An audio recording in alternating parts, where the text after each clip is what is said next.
Good morning বন্ধুরা, আশা করি সবাই খুব ভালো আছো, সুস্থ আছো। আমিও খুব ভালো আছি। নতুন একটা সকালে নতুন একটা ভিডিওতে তোমাদেরকে স্বাগত জানাই। সকাল এখন বাজে 5:30।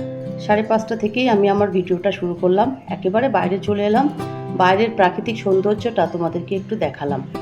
আর এই জায়গাটাতে আমার একটা অপরাজিতা ফুল গাছ ছিল, সেটা কেটে দেওয়া হয়েছে। এত বড় হয়ে গেছিলো, তাই ওটাকে কেটে ফেলা হয়েছে। বর্ষার মধ্যে আবারই বড় হয়ে যাবে।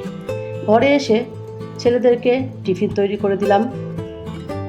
সকালটা এত ব্যস্ততার মধ্যে কাটে আর এত দৌড়াদৌড়ি করতে হয়, সেটা বলে বোঝানোর মতন না। আর সকাল থেকেই শুরু হয়ে গেছে গরম, প্রচণ্ড গরম। সকালে ঘুম থেকে উঠেই কাজের চাপ, বাসি ঘরটা ঝাড় দিয়ে ড্রেস চেঞ্জ করে তারপরে তো রান্নাঘরে ঢুকে ওদের খাবার তৈরি করা। ওরা তো স্কুলে চলে গেছে।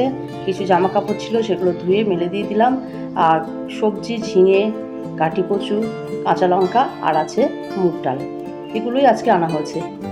আর দেখো, অনেকটা বেলা হয়ে গেছে।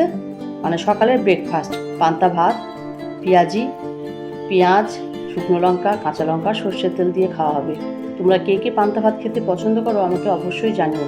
আমি কিন্তু খুব একটা খাই না, মানে ইচ্ছা হলে খাই, না হলে খাই না। আর এগুলো কি বলতো, এগুলো হচ্ছে মাছের ডিমের বড়া।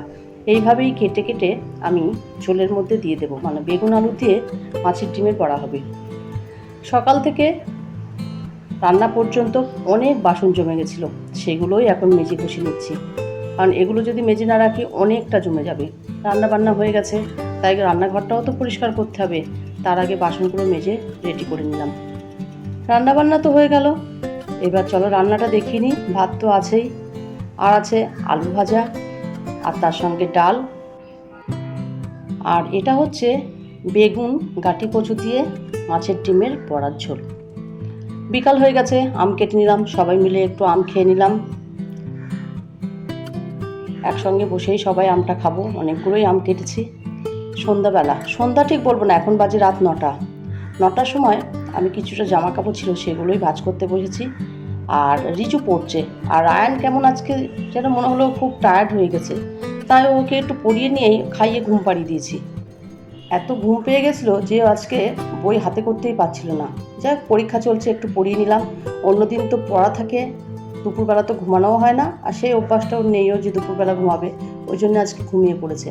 তাই ভাবলাম কিছুটা কাজ গুছিয়ে ফেলি, জামা কাপড়গুলো ভাঁজ করে জায়গায় রাখি। আর তোমরা যারা আমার পুরনো ভিউয়ার্স, তারা অবশ্যই জানো যে এই ড্রয়ারটার মধ্যে রিজু রায়ানের গেঞ্জি আর প্যান্টগুলো আলাদা আলাদা করে রাখা থাকে। যে যখন পারে সে সেখান থেকেই যার যেটা প্রয়োজন বের করে নেয়।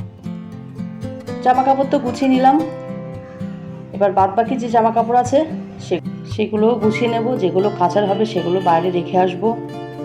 এবার চলে এলাম রায়ানের বই গোছাতে। অন্যদিনও বই গুছিয়ে রাখে, আর আমি শেষে একটু চেক করে নিই, কিন্তু আজকেও বই গোছানোরও ক্ষমতা হলো না, মানে এতটাই ক্লান্ত হয়ে পড়েছে।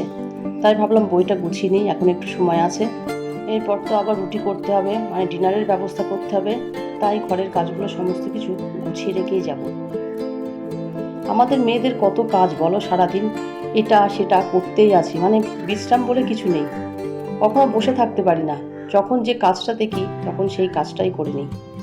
আমার কেন, প্রত্যেকেরই এরকম হয়, প্রত্যেক হাউস ওয়াইফদেরই এরকমই হয়।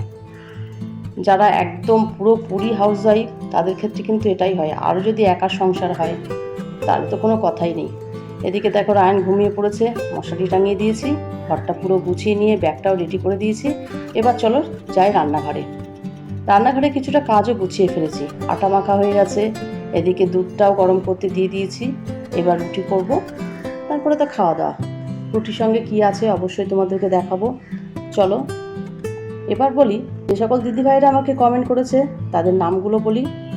খাওয়া দাওয়া blog, Arham Hossain, Soumi's kitchen, Siam's mom kitchen, let's Adab with Susmita, Akimoni আপু, এই সকল আপুরা দিদিভাইরা আমাকে অনেক অনেক কমেন্ট করে। ধন্যবাদ তোমাদেরকে। আমাকে আরও বেশি করে কমেন্ট করো, আমার পাশে থাকো, আমাকে এইভাবে ভালোবাসা দিয়ে যাও।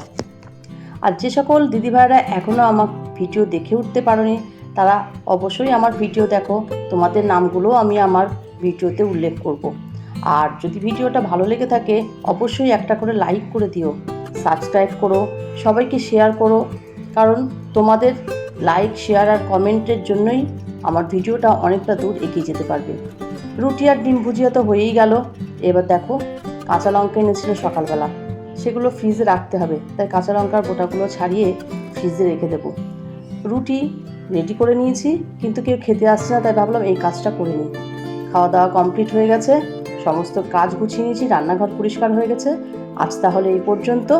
আমার ভিডিওটা যদি তোমাদের ভালো লেগে থাকে please like, comment, share and subscribe করো। সবাই খুব ভালো থেকো, সুস্থ থেকো। দেখা হবে অন্য কোনো নতুন ভিডিও নিয়ে। Good night.